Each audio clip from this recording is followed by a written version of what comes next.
बिस्मिल्लाहिर्रहमानिर्रहीम। इसके बाद सुना देते हैं। अच्छा जो तकरीर करेगा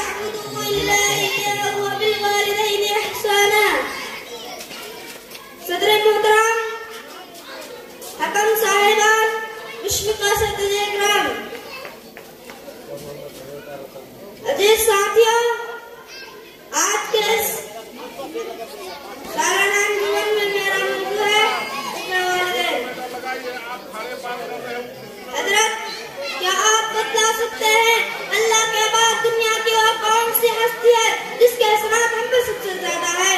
जी हाँ, वो हमारे वालिदैन है, जिनके हमारे ऊपर इस कदर असरात है कि हम कभी भी इसके असरात को बदला नहीं चुका सकते। इसीलिए कुरान मजीद में बहुत सारे मकामात पर अल्लाह ताला ने अपनी इबादत के साथ वालिदैन के साथ उसमें सलूक की ताकीद की है। 15वीं पारा में सूरह बनी इसराइल में अल्लाह ताला फरमाता है, वक़ज़ा रब्बुका अल्ला तअबुदू इल्ला इय्याहु व बिल वालिदैनि इहसाना। तुम्हारे रब ने यह फैसला कर दिया है कि सिर्फ उसी की इबादत करो और वालिदैन के साथ उसमें सलूक करो। पर अल्लाह ताला ने वालिदैन के हुकूक की मज़ीद वज़ाहत करते हुए फरमाया, इम्मा यबलुगन्ना इंदकल किबरा अहदुहुमा अव किलाहुमा फला तक़ुल लहुमा उफ़्फ़िन व ला तन्हरहुमा व क़ुल लहुमा क़ौलन करीमा।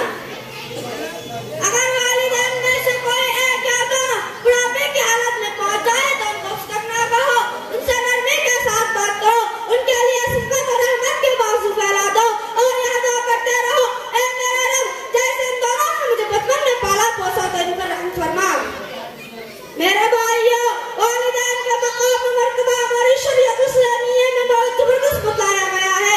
एक हदीस में रसूल अकरम सल्लल्लाहु अलैहि वसल्लम वालिद की नाराजगी को अल्लाह की नाराजगी करार दिया है।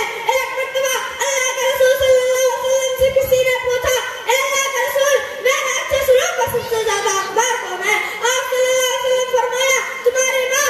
इसने पूछा, फिर कौन? आपने फरमाया, तुम्हारी माँ। इसने सवाल किया, क्या इसके बाद कौन? आपने फरमाया, तुम्हारी माँ। चौथी मर्तबा जब इसने पूछा, फिर कौन? आपने फरमाया, तुम्हारे वालिद। एक हदीस में अल्लाह के रसूल सल्लल्लाहु अलैहि वसल्लम फरमाया कि जन्नत माँ के कदमों के पास है। मेरे भाइयों, एक हदीस में अल्लाह के रसूल सल्लल्लाहु अलैहि वसल्लम उस शख्स पर बद्दुआ की जो अपने वालिदैन को बुढ़ापे की हालत में पाए और इनकी खिदमत करके अपने आप को जन्नत का मुस्तहिक न बना सके। इन तमाम अहादीस से यह पता चलता है कि वालिदैन की खिदमत करना, उनकी इताअत फरमाबरदारी करना, खास तौर से और जब बुढ़ापे को पहुंच जाए तो उनकी और ज्यादा खिदमत करना एक मुसलमान औलाद की जिम्मेदारी है।